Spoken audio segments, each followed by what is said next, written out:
MT Solutions vous propose la causerie du midi. Avec MT Solutions, faites appel à un réseau de compétences internationales pour tous vos projets.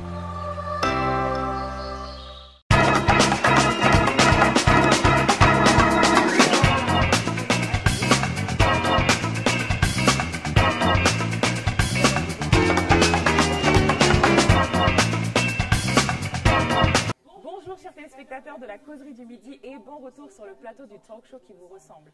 On se retrouve pour une nouvelle semaine et qui dit nouvelle semaine dit nouveaux thèmes encore plus intéressants que les précédents. Je suis heureuse de vous retrouver pour ce nouveau numéro en la compagnie de nos chroniqueurs Makia et Josh parce que comme vous l'aurez compris, Hawa est malheureusement souffrante aujourd'hui et elle ne pourra pas participer à cette émission en notre compagnie. Mais on lui souhaite quand même un prompt rétablissement. Exactement et de revenir très rapidement. Oui. Comment vous sentez-vous? Ça va, et toi? Ça va, ça va. Super. Et la nouvelle semaine? Ça se passe, ça commence bien. Super. Josh? Je n'ai pas à me plaindre. En forme. Ah, ça se voit. La forme. Ça se voit. Pourtant, tu m'as l'air endormi. Non, j'ai pas de lunettes, c'est pourquoi. Sinon, je suis en forme. Ok. Pour le thème de la causerie du midi du jour, nous nous sommes intéressés à un phénomène qui grandit de plus en plus dans la société guinéenne. Il s'agit aujourd'hui des rivalités professionnelles. Alors, elles ont plusieurs raisons et on va les découvrir ensemble dans la causerie du midi. Vous êtes prêts? Oui, très près. Allons-y. C'est parti.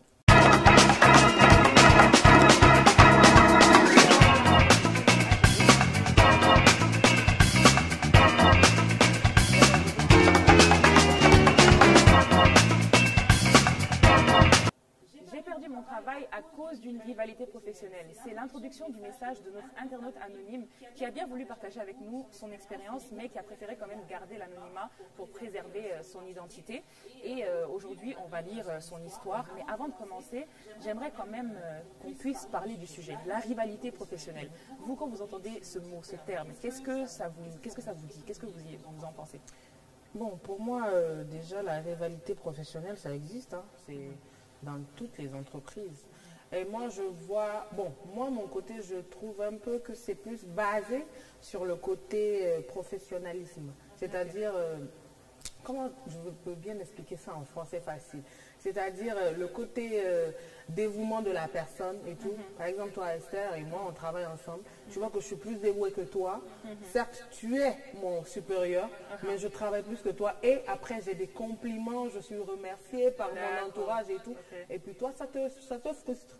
Ça, c'est une sorte de rivalité. Parce que tu n'arrives pas à accepter que je sois bien, ou plus même meilleur que toi en fait. Il y a une compétition qui se crée, une rivalité qui se crée voilà. Sans vraiment raison fondée. Exactement. Et cette rivalité ne vient pas forcément de la personne qui se donne à fond, mais c'est le regard que les gens posent sur cette personne en question. Effectivement. Donc c'est un peu ça. C'est vrai. Et toi, Josh, qu'est-ce que tu penses? Moi, ce que je pense de la rivalité, moi, je le prends sur l'angle d'être un défi. Donc pour moi, quand quelqu'un est rival à moi, c'est sûrement parce que cette personne veut avoir ce que tu as, ce que j'ai. Donc elle se donne la peine peut-être de travailler sans me dire. J'ai passé par des personnes, par exemple quelqu'un qui dit à Maki, tu vois, à la position de Josué, il faut que je la prenne, mais il faut que je me forme. D'accord, toi tu le vois d'un côté Plus positif. Voilà. Okay. C'est vrai qu'aujourd'hui, les gens le prennent du mauvais côté, mais pour moi, je prends la rivalité du côté positif. Mais est-ce que les gens ne le prennent pas du mauvais côté justement à cause des comportements qui en découlent? Parce que cette rivalité dont tu parles est intéressante dans le sens où la personne va se rapprocher de toi, va essayer d'apprendre de toi pour atteindre le niveau que tu as atteint aujourd'hui. Mais l'autre rivalité dont elle parlait, c'est que la personne va essayer de te mettre des bâtons dans les roues, va essayer d'empêcher toi ton évolution pour se mettre en avant. Donc ce genre de rivalité existe énormément dans les entreprises en Guinée. Oui, moi, de ce côté, je dis, si ça me concerne, si quelqu'un me met par exemple des bâtons dans les roues, moi je me dis que ça c'est un défi pour moi. J'ai besoin de relever le défi. D'accord. Parce que moi je ne prends plus le côté travail, mais je le prends comme un problème. D'accord, Donc quand ça devient un problème, je trouve les moyens de surpasser, de résoudre le problème. Ça fait que ça me pousse à apprendre, ça me pousse à aller de l'avant. Donc moi je prends cette rivalité comme en fait tu prends la vie du bon côté. Ce que tu dis est très intéressant, on va revenir là-dessus, mais je vais d'abord lire aux téléspectateurs la définition du mot rivalité du coup. D'accord. Pour qu'on soit un peu plus éclairé là-dessus. Alors, la rivalité, c'est la concurrence de personnes, d'États, etc., qui prétendent aux mêmes avantages, aux mêmes succès. Donc, quelque part, ce que tu dis a du sens, mais aujourd'hui, peut-être que c'est devenu vraiment péjoratif, parce que les gens, justement, au lieu de s'inspirer, au lieu de vouloir faire comme la personne, ils veulent justement Détruire la personne. détruire exactement sa carrière. Parce que, par exemple, l'introduction de notre internaute anonyme qui dit qu'elle a perdu son emploi à cause d'une rivalité professionnelle, je vais expliquer un peu plus tard les circonstances, mais c'est que ça peut arriver quand même à des niveaux qu'on ne peut pas contrôler. C'est ça. Toi, tu le vois de manière positive, mais imagine que la personne qui te considère comme un rival le voit vraiment d'un mauvais œil et fait tout pour toi ternir ta carrière ou ternir ta position. Exactement. Tu vois? Est-ce que, par exemple, toi, ça t'est déjà arrivé Bon, disons que ça peut être stoppé vite fait, parce qu'en fait, moi, je suis le genre de personne qui se concentre plus sur son boulot. Je ne calcule pas ce qu'on dit derrière moi. J'ai entendu des choses, certes, mais après, je me dis, bon, quand tu es mon supérieur, ça se limite à ça. Je travaille, je fais mon travail, je me concentre sur mon travail, je te rends des comptes. Mais après, si derrière ça, tu es toujours là à dire, non, elle est comme ci, elle est comme ça, je ne cherche pas à prouver quoi que ce soit, quoi. Je travaille. Mais si mon dévouement là te dérange et te fatigue, franchement, je ne peux rien faire pour toi, quoi. Et cette situation que tu as vécue, est-ce que ça t'a empêché d'évoluer à un moment? Non, pas du tout, parce qu'en fait, je ne me suis pas cramponnée sur ça. Je ne me suis pas dit, j'ai pas eu peur en fait de me dire non, cette personne c'est mon supérieur, j'ai peur vu que j'entends des choses et que je vois que la personne me met des bâtons dans les roues, je vais reculer. Non, j'ai continué à avancer. Et grâce à ça, j'ai eu une promotion. Ça s'est bien passé et voilà quoi, Dieu merci. Mais franchement, ça ne va pas faire que je ne vais pas avancer, quoi. Ça ne peut pas Peut-être quelque part parce que toi, tu as confiance en ce Exactement. que tu apportes. Je me dis, j'ai confiance en ce que j'apporte. Et franchement, j'ai appris sur le tas. C'est pas comme si j'avais reçu une formation proprement dite. Ce que je fais aujourd'hui, je ne l'ai jamais fait auparavant. Je suis tombée dedans. Je suis rentrée dedans comme ça. Et voilà, aujourd'hui, je maîtrise. Je ne dirais pas que je maîtrise mon travail, mais je connais beaucoup de choses dedans. Et tu continues à t'améliorer. Donc, en gros, tu te concentres sur ton évolution et peu importe ce qui va arriver, moi, je me concentre sur ça. Je suis focus dessus, en fait. C'est très intéressant. Voilà, donc c'est ça. Et toi, Josh, est-ce que tu as déjà vécu ce genre de situation? Pas moi, directement. Mais je connais quelqu'un qui est passé par là. Okay. Moi, personnellement, je n'ai pas encore une grosse expérience. Je n'ai pas encore pris un poste de responsabilité aussi haut. Donc, je ne sais pas qui va se lever pour se mettre contre moi. Mais je connais, je connais quand même quelqu'un qui a été victime. C'est mon frère. Okay. Il est parti pour un travail au Niger. C'était au compte d'une institution internationale. Et tout le temps qu'il venait au boulot, c'est des difficultés, mais il ne savait pas ce qui se passait. C'est après, la personne qui essayait de lui mettre toujours des bâtons dans les roues est venue un jour le voir. Je crois que c'est après quelque chose de 6 mois, 1 an. La personne est venue le voir. Il dit, comment tu fais? Ah, j'ai essayé de te... Après, il a raconté les épisodes par lesquels il est passé pour fatiguer. Après, il lui dit, j'ai essayé tout ça, mais ça n'a pas marché. Donc, à partir d'aujourd'hui, crois-moi, tu deviens mon ami et j'aimerais que tu me pardonnes. Donc, ce genre de témoignage, moi, je trouve qu'il faut savoir faire. Déjà, il faut avoir beaucoup de sagesse dans tout ce qu'on fait. Et puis, il faut bien apprendre. Surtout avoir la tête sur les épaules. Voilà. Je crois que si il essayait de faire et montrer qu'il est aussi grand que ça, je crois que ça n'aurait pas été... Ça n'allait vraiment pas marcher. Oui, c'est vrai. Mais après, comme Maki a dit, il faut avoir la tête sur les épaules pour mieux avancer. Mais ce n'est pas toujours facile, parce que pour en revenir à l'histoire de notre téléspectatrice, je ne vais pas la lire exactement, mais vous raconter un peu ce qui se passe. Elle était RH dans une entreprise et elle aimait son travail, mais c'est vrai qu'à un moment, elle a eu des problèmes dans sa vie personnelle qui ont fait qu'elle ne pouvait pas s'y consacrer à 100%.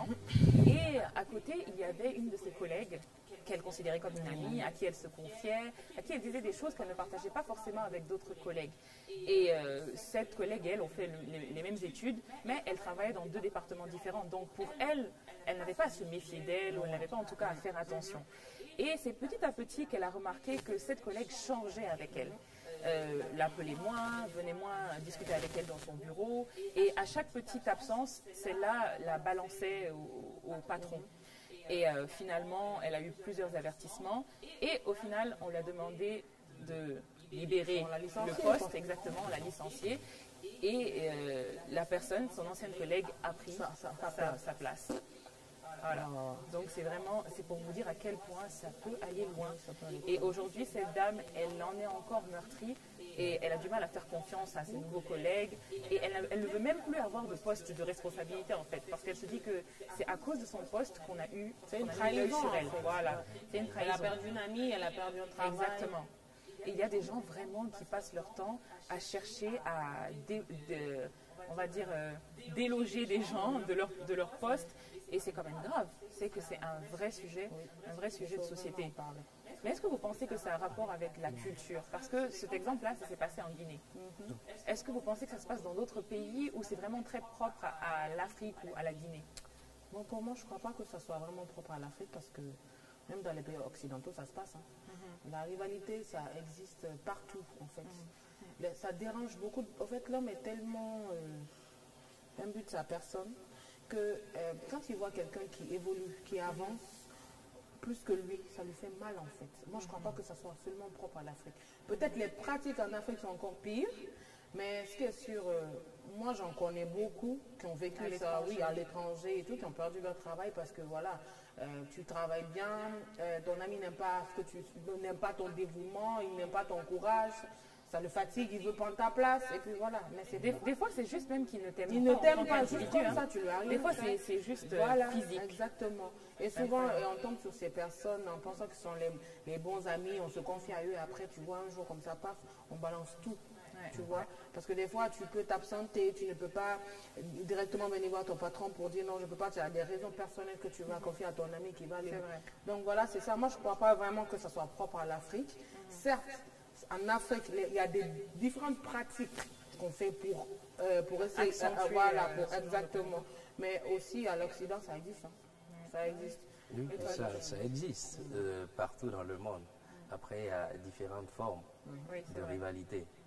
Et ça peut aller jusqu'à l'harcèlement d'ailleurs. C'est vrai, effectivement. Voilà. Oui, et ça peut aller même jusqu'aux pratiques mystiques. Oui. Parce qu'il y a des gens même qui consultent des marabouts, des féticheurs, parce qu'ils veulent avoir ta place. Donc, ça se passe surtout en Afrique. Marabout et puis fétiche, tout ça. Mais de l'autre côté, en Occident, ça se passe. Par exemple, je suis noir, je travaille dans une boîte où il y a un blanc peut-être, mais il se trouve que c'est moi son chef. Oui, d'accord. Donc, déjà à cause de ma peau, c'est un problème. Oui. Et après, il se dit, non, comment se fait-il qu'un noir, un étranger puisse venir être mon patron, avoir une position au-delà de la mienne. Donc ça existe ou partout. Encore, je suis jeune, mon subordonné est plus vieux. Effectivement. Il y a tout ça, ça les fatigue beaucoup, beaucoup. Non, moi, un jeune ne peut pas me... Ça, j'en ai pâti à un moment de ma carrière, c'était au tout début. Je travaillais pour une entreprise, ça c'est quand je venais de rentrer. Et je travaillais pour une entreprise où j'aimais bien ce que je faisais, c'était mon premier boulot en Guinée, j'étais contente, j'ai retrouvé la famille. Et je me suis rendu compte qu'à au bout de 5-6 mois, je n'évoluais pas vraiment. Et pourtant, je faisais tous les efforts nécessaires pour. Et un jour, comme ça, dans l'amusement, on va dire, j'ai échangé avec un collègue qui a laissé sous-entendre que mon supérieur avait entendu beaucoup de compliments à mon égard et se sentait menacé. Donc je n'évoluais pas dans mon emploi et c'est un peu plus tard que je me suis rappelé d'une phrase qu'il avait dite mais que je n'avais pas vraiment considérée. Il m'avait dit un jour que lui ne peut pas concevoir que des jeunes viennent prendre la place de gens qui sont là depuis 10 à 15 ans. Alors que ça n'a aucun rapport. Si le jeune en question a les compétences on voit plus l'avenir de l'entreprise plutôt que son propre ego. Et c'est là que je me suis dit, en fait, je suis nouvelle ici. Je ne sais pas du tout comment réagir à ce genre de situation. Et je ne suis même pas sûre que mes parents même auraient pu m'aider à comprendre parce que peut-être qu'on vécu ce genre de situation, mais c'était normal à l'époque. Donc, j'ai préféré lâcher. Donc, en fait, en gros, c'était pour te dire que lui, il était là. Il restera. Exactement. En fait. Exactement. En fait, ils pensent qu'ils sont irremplaçables, exactement. alors qu'ils sont plutôt bloqués sur les fonctionnalités d'avant. Le monde évolue, ils ne comprennent pas, donc c'est difficile, hein, c'est très difficile. Parce que même dans la fonction publique, c'est pareil. Ils ne veulent pas laisser la place aux jeunes. Oui, c'est vrai. Ils sont ancrés ici, ils sont là, et puis ils ont les mêmes idéologies. En fait, on n'avance pas, C'est ça. stagne. C'est ça. C'est comme s'ils recherchent un ennemi commun. Tu parlais des fonctions publiques et quand on prend l'exemple là-bas, les plus vieux, en termes d'expérience, en termes de durée là-bas, ne veulent pas laisser la place aux plus Et ils jeunes, veulent pas partager ne veulent pas leur l'expérience. apprendre. Exactement. Et en même temps, à côté, même eux, entre vieux, ils se mettent des bâtons dans les roues Exactement. pour avoir le meilleur Voilà. poste, les meilleurs Et tu vois, contrats, souvent, ils etc. diminuent les âges pour ne pas aller à la retraite. C'est incroyable. hein. Non, mais cette année, ils vont partir. C'est pas moi qui l'ai dit, c'est C'est Josh. Josh qui l'a dit. Ici, là, dans la causerie du midi, c'est Josh. Josh. Faut pas oublier ça. Mais est-ce que vous pensez que dans les rivalités professionnelles, il y a quelques signes annonciateurs, des signes qui préviennent que la relation elle est un peu malsaine?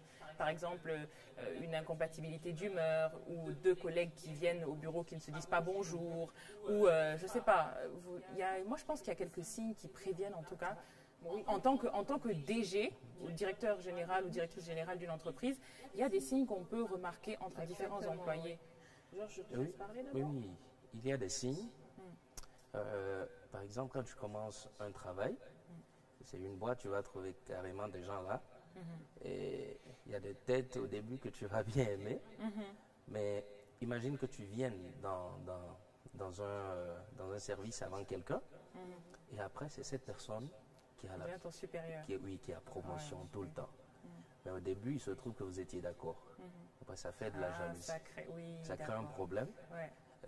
Et puis c'est là tu commences à dire autour de toi, lui, moi je suis là avant lui, et puis j'ai pas de promotion. Comment ça se fait qu'il est venu? Et c'est à ce moment, le déjeuner que vous étiez en train de faire ensemble, ça coupe, tu t'en vas manger seul, Oui, c'est vrai. il n'y a plus d'appel. C'est vrai. Et puis après, quand tu viens, tu as envie de saluer, tu n'as pas envie de saluer, tu vois. Donc ça fait que cette rivalité naît à partir de là. Parce que ton ami, avant qui tu es venu, a eu une promotion peut-être. Donc pour moi, il y a des signes avant. Il faut juste être sage pour comprendre et savoir marcher. Voilà. Bon, oui, je suis d'accord avec Josh, mais moi j'ai apporté un peu parce que là, moi je me base plutôt encore sur les supérieurs, ceux qui sont au-dessus de nous. En fait, ils doivent avoir le dos large, mais il y a beaucoup qui ne remarquent pas en fait. Ils sont là dans leur bureau, ouais, il fait sa travail et tout. Mais ce qui se passe dans leur équipe, ils ne savent pas. Et c'est très important qu'ils soient bien observateurs, parce qu'il y a des signes, bien sûr. Surtout, excusez-moi, mais surtout quand une femme est ta chef, est ta boss, c'est très, très compliqué. La plupart du temps. Quand deux femmes travaillent ensemble. Oui, la plupart du temps, en tout cas. C'est chaud parce que, en fait, toi, tu es là. Ta boss aussi est là. Mais tu travailles plus que ta boss. Tu comprends ça? Parce que souvent, ici, en fait, dans la société guinéenne, la majeure partie des gens qui bossent plus, c'est ceux qui sont en bas.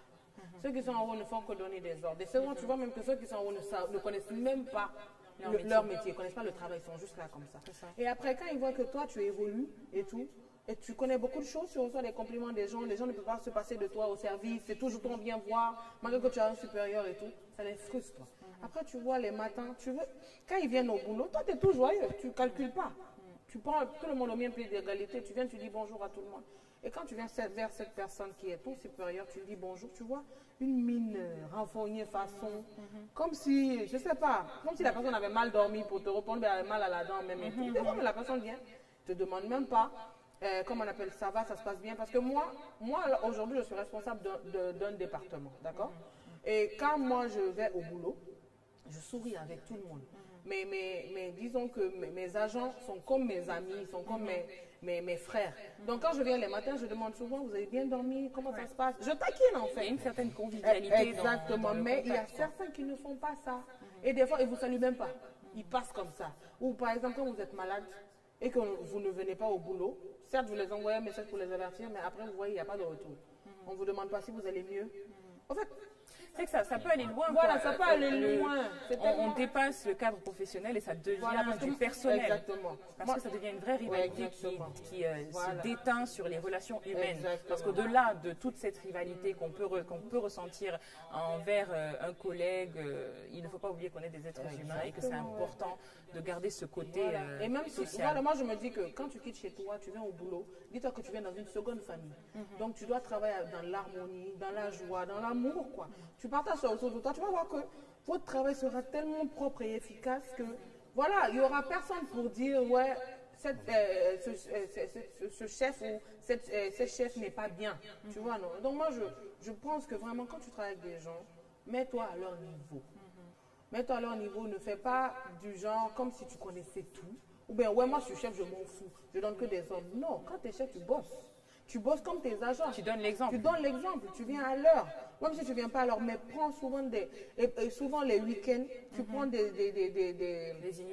initiatives, sortons, faisons-ci ensemble. Tu prends des nouvelles de temps à autre. C'est très important en fait, quoi. Parce que le côté social, disons que ça renforce les liens dans le boulot. Et ça crée justement moins de rivalité. Exactement. Mais selon vous, quel est le rôle des entreprises dans ces dynamiques de rivalité, de compétitivité au travail? Qu'est-ce qu'une entreprise est censée mettre en place pour que les employés justement se sentent en sécurité à leurs emplois et que ça crée plus de cohésion plutôt que de compétition? Parce que généralement, selon moi en tout cas, après je peux me tromper, ce genre de rivalité sont créés parce que quelque part on a senti un déséquilibre. Quelqu'un qui sent son emploi menacé, c'est parce qu'il a vu que son collègue a des faveurs du DG par exemple, ou son collègue parle souvent avec le DG et commence à sentir une petite crainte par rapport à sa position. Donc il y a ce rapport de force qui commence à se créer entre les deux à cause justement de l'attention différente avec la hiérarchie. Il y a souvent le favoritisme. Il y a beaucoup de favoritisme dans le côté professionnel. Ce qui n'est pas censé se passer. Parce que c'est quoi le rôle d'une entreprise dans ce genre de dynamique? Déjà, je crois le rôle d'une entreprise, c'est pourquoi il y a déjà des départements. Et lorsqu'il y a un département, chaque département sait son rôle, connaît son rôle, ce qu'il y a lieu de faire. Pour une entreprise, je crois qu'il y a des ressources humaines. Les ressources humaines, ce n'est pas que pour embaucher les gens. Ouais. C'est pour régler tous les problèmes qui se passent dans l'entreprise. Donc je crois que lorsque les ressources humaines s'investissent vraiment, se mettent à fond pour régler les problèmes qui se passent dans une entreprise, je crois que ça va. Et sans parti pris. Sans parti pris surtout. Et après, il faut réfléchir à des moments de divertissement pour rapprocher les gens. On a travaillé par exemple pendant 6 mois. Il faut faire quelque chose pour chaque collègue, pour chaque personne dans l'entreprise. Il faut sortir peut-être, prendre un jus ensemble, se promener, histoire de renforcer les liens d'amitié. Parce qu'au-delà du professionnalisme, il faut aussi il faut que dans l'entreprise, de bonnes relations naissent. Un esprit d'équipe. Un esprit d'équipe. Donc moi, je crois que les ressources humaines sont là pour ça. Et après, pour chaque département, il y a des responsables. Il faut que le responsable qui est là puisse mettre tout le monde sur la même table pour que les choses avancent. Après, on ne peut pas être tous chefs. Il faut qu'il y ait quelqu'un qui soit chef et que les autres suivent. Parce que quand on a besoin d'apprendre, il faut qu'il y ait quelqu'un à la tête pour que les autres apprennent. Donc moi, c'est comme ça que je le vois. Un leadership en fait. C'est ça. Vraiment un leadership vraiment efficace. Quelqu'un qui a, comme j'ai dit, le dos large, qui accepte les critiques et quelqu'un qui est là pour rassembler tout le monde. Être un bon manager. Un bon manager. C'est pour ça qu'on dit que tout le monde peut être chef, mais tout le monde ne sait pas être un leader. Exactement. Et c'est vrai que c'est très important parce que généralement, les gens qui prennent des positions élevées dans des entreprises finissent par avoir un ego surdimensionné et à ne même plus traiter les autres employés comme des êtres humains, comme des personnes égales. Et c'est ce qui fait souvent défaut. Et on peut souvent retrouver aussi des responsables hiérarchiques qui favorisent certains employés par rapport à d'autres. Et tout ça, c'est tout ça qui entraîne toute cette rivalité.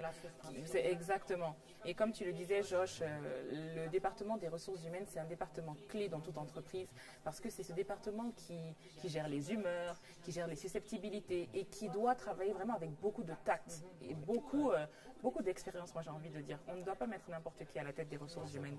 Quelqu'un qui n'arrive déjà pas à prendre sur soi, quelqu'un qui n'est pas calme de nature, pour moi, c'est pas quelqu'un qui est fait pour les, voilà, quelqu'un de patient, à l'écoute et qui ne prend pas parti. Exactement. Il y a beaucoup de qualités au-delà des études qu'on peut faire. Pour atteindre. Moi, par exemple, je me veux bien, j'aime bien dire que je sais communiquer, mais je ne pense pas que j'aurais pu être responsable des ressources humaines parce que des fois, je prends les choses trop avec émotion, trop à cœur, et je sais que je n'aurais pas été aussi impartiale avec tous les cas. Donc, c'est une qualité, au-delà des études, c'est une qualité quand même qu'il faut avoir en tant que responsable des ressources humaines. Mais là, aujourd'hui, non, c'est vrai que c'est important, vu que nous sommes sur une télé, nous sommes sur Joma TV, j'aimerais bien qu'on parle de cette rivalité qui existe dans les médias, dans le monde des médias. Et vous souriez déjà. Parce que c'est intéressant en fait. Oui, après je ne vais pas comparer différents médias, ça c'est un débat pour un autre jour, mais même au sein d'un même média, on voit souvent que les gens prennent facilement la grosse tête. Exactement. On a des présentateurs de JT. Après moi, j'ai pas fait le tour de tous les médias de Guinée, mais je parle en général, sur la base du comportement du Guinéen en général. Par exemple, des présentateurs ou des présentatrices de JT ou d'émissions qui tu sens qu'il y a il y a un tiraillement. Quand, par exemple, sur une émission, quand elles présentent, si c'est une émission où elles sont à 2 ou à 3 ou à 4, les femmes surtout, où tu sens qu'il y a une compétition, on veut prendre la parole à l'autre, on veut monopoliser le temps d'écran, ça arrive tellement, sauf que là, on n'a pas droit à ça, parce qu'il y a tout le monde qui nous regarde. C'est un échange normalement. C'est ça. Mais c'est une réalité et ça a un gros impact. À la base, vous savez, la rivalité prend en compte beaucoup de choses. Dans la rivalité, il y a la haine. Dans la rivalité, il y a de la jalousie. Dans la rivalité, il y a beaucoup d'aspects. La compétition. Mais vous voyez, quand on prend la rivalité du bon côté, ça va. Oui, c'est vrai. Mais la rivalité qui se passe, par exemple, comme je le disais, tu viens dans un média, par exemple, vu qu'on parle du cas des médias, tu viens dans un média, tu as trouvé des gens. Après, c'est toi, on donne beaucoup de responsabilités, tu es devenu chroniqueur, c'est toi, on envoie sur le terrain, vous voyez. Ça fait que il y a des gens autour de toi qui peut-être n'ont pas eu l'occasion de s'exprimer. Et puis ça crée en eux de la jalousie. La jalousie, après, ça devient vraiment une rivalité. Oui, une rivalité, oui. Donc, c'est des choses qu'on voit tout le temps dans nos médias. Après, tout le monde ne peut pas être devant un écran. Hein? Tout le monde ne peut pas être devant un écran. Vrai. Après, il faut aussi prendre en compte le travail que tous ces chroniqueurs, ces journalistes font pour se mettre devant la télé. Effectivement. Parce qu'on ne se lève pas tout d'un coup pour venir présenter le journal ou il y a toute une équipe derrière. Voilà. En fait. Il y a tout un travail qu'ils mettent en œuvre en fait. C'est pas juste, c'est pas Dieu donné, on a aimé leur tête et puis on les a mis dessus. C'est ce qui arrive généralement. Je pense que dans les entreprises, les gens ont du mal à accepter que certains réussissent plus rapidement que parce qu'ils ont les compétences pour et ils font le travail pour. C'est vrai que c'est difficile de se dire « Ah, je ne travaille pas assez » ou « Je n'ai pas assez de compétences ». C'est compliqué de l'avouer, de se l'admettre. C'est très compliqué. Donc, on préfère se cacher derrière des choses comme « Ah oui, il ou elle est arrivé après moi, c'est le favori de tel ou tel ». C'est toujours plus facile c'est ça, de se cacher derrière et de ne pas assumer peut-être son manque de compétences. C'est ça. Voilà, c'est ça. Et surtout si tu n'as pas confiance en toi, c'est compliqué. Parce que déjà, une personne qui vient là, qui te trouve là, cette personne évolue plus que toi. Dis-toi que cette personne a une grande confiance en elle. Ouais. Parce qu'on ne peut pas venir comme ça dans une boîte, trouver des gens et puis se lancer, plonger dedans comme ça, aller de l'avant, et dépasser les autres. Non. Il faut vraiment avoir confiance en soi, avoir confiance en ce qu'on fait et se dire que je peux y arriver. Mais si toi, tu te limites à un seul niveau pour dire, ouais, je suis là, je fais ce que je...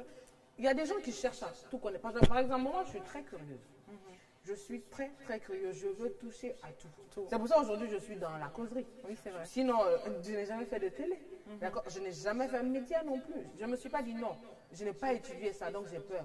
De toute façon, je n'ai jamais fait ce que j'ai étudié. Parce que ma première expérience a été dans une banque. D'accord. Certes, j'ai fait le droit des affaires. Oui, je peux dire que j'ai commencé là-bas. Mais après, tout ce qui a suivi, ce n'était pas du tout dans mon domaine.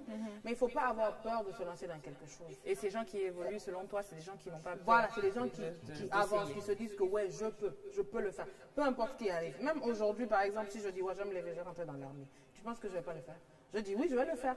C'est pas parce que ouais, il y a des formations machin. Non, non, non, je me dis, je peux. Ben oui, je peux. Non, on ne va pas là-bas, pardon. Je vais aller. Non, c'est pas ça de parler, c'est pour dire que tout ce qu'on veut, on peut le faire. Il suffit juste d'avoir la volonté, d'avoir confiance en soi. Il ne faut pas que quelqu'un te dise non, tu n'as pas fait ci, c'est pas possible. Pas possible là. Moi, je ne suis pas d'accord avec elle. Tu n'y crois pas? Non, du tout. The sky is the limit. Yeah, exactement. Tout est possible. Tout est possible. Après, il y a une expression que j'aime beaucoup. J'ai lu ça quelque part. Il ne faut jamais renoncer à ce que vous voulez.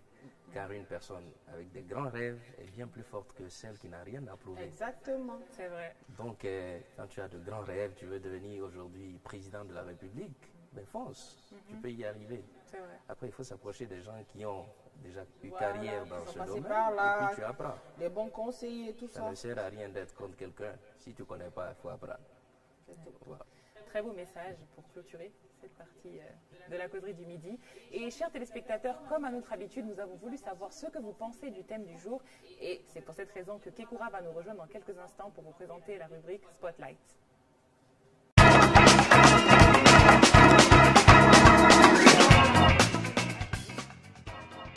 Bonjour Kekura. Bonjour Makia, bonjour Esther, bonjour Bonjour Kekura. bonjour Bon aux retour. téléspectateurs. Chers téléspectateurs, bien c'est sûr. une première d'ailleurs. Il y a tous les chroniqueurs de la Oui, causerie sur le plateau en même temps. Ah, ça fait plaisir. Hein. On est tous joyeux. C'est vrai. Donc Kekura, qu'est-ce que les internautes nous ont raconté aujourd'hui? Il y a eu pas mal de réactions sur le sujet dont on les a soumis à réagir Oui, comme oui. d'habitude. La rivalité au justement, travail. La rivalité au travail parce qu'il faut dire que c'est une pratique, je peux dire ça comme ça, qui existe dans le monde professionnel. Donc chacun allait de son commentaire et tout, donc on a pu recueillir au moins quelques commentaires ou réactions les plus pertinents pour le plus grand plaisir de ceux qui nous suivent à l'instant dans cette édition de la causerie du midi. Voilà. Let's go. Alors, il y a ce premier élément venant de Kabisco qui dit oui, la rivalité existe au travail. Ça dépend du mécanisme du travail et la mentalité des gens. Il y a Abdul Blano Sissoko aussi qui nous dit ceci, oui, dans la mesure où tu es le seul à être apprécié et avoir toujours les éloges de tes supérieurs dans ce cadre, cela va permettre à d'autres collègues de... C'est parce qu'il a voulu de rescuer leurs compétences et peut y avoir de la rivalité. Bon, il y a Amadou Ridjela aussi, comme je l'ai dit, il y a eu plusieurs réactions. Amadou Ridjela qui dit oui, la rivalité au travail existe et les raisons sont la jalousie et l'égoïsme surdimensionné, l'envie d'avoir la lumière sur soi et pas sur les autres. Il y a Lamine Badral qui dit si, généralement les rivalités, qu'elles soient positives ou négatives, existent toujours. Du bon côté, ça aide, dans le sens où ça motive à faire bien les choses, que ce soit au travail ou ailleurs.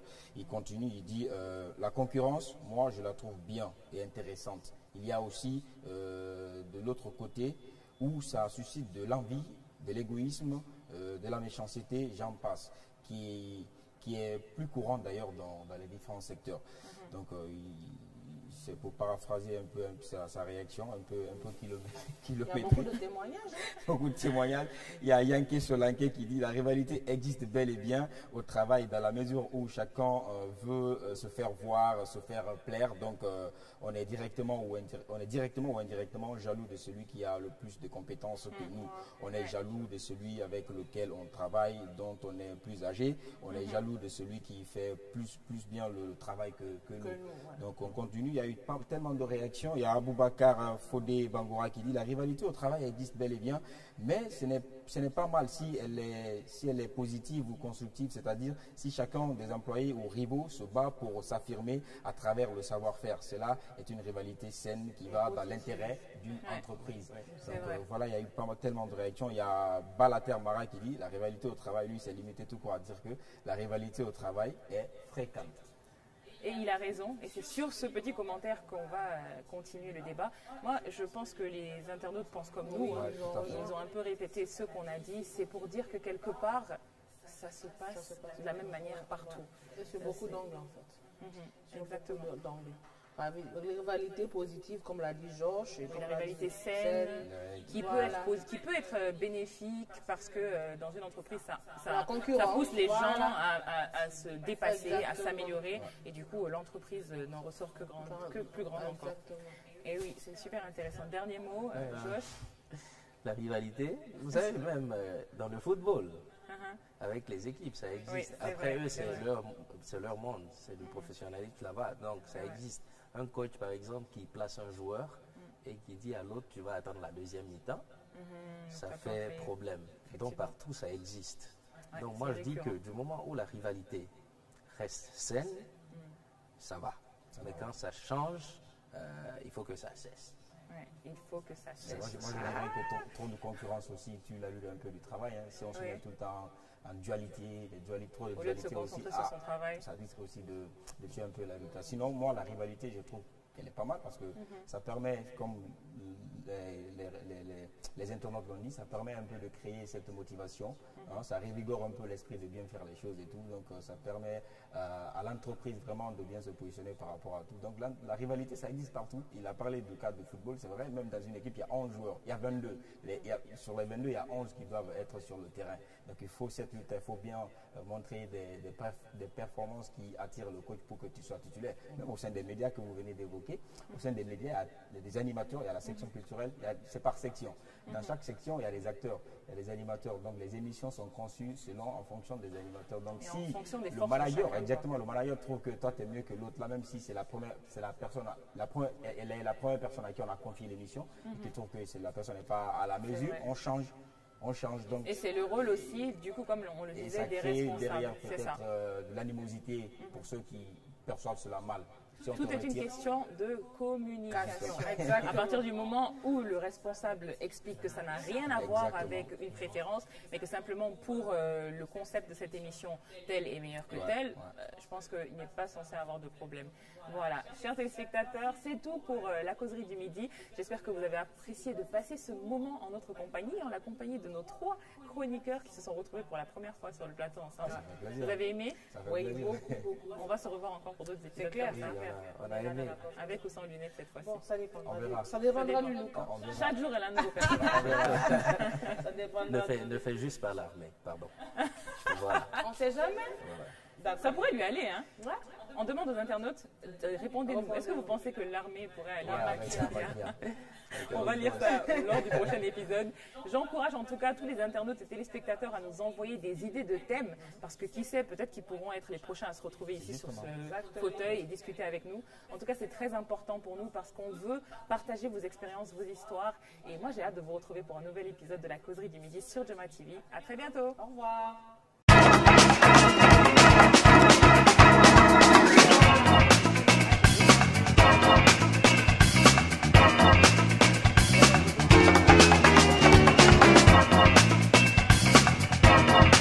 MT Solutions vous a proposé la causerie du midi. Avec MT Solutions, faites appel à un réseau de compétences internationales pour tous vos projets.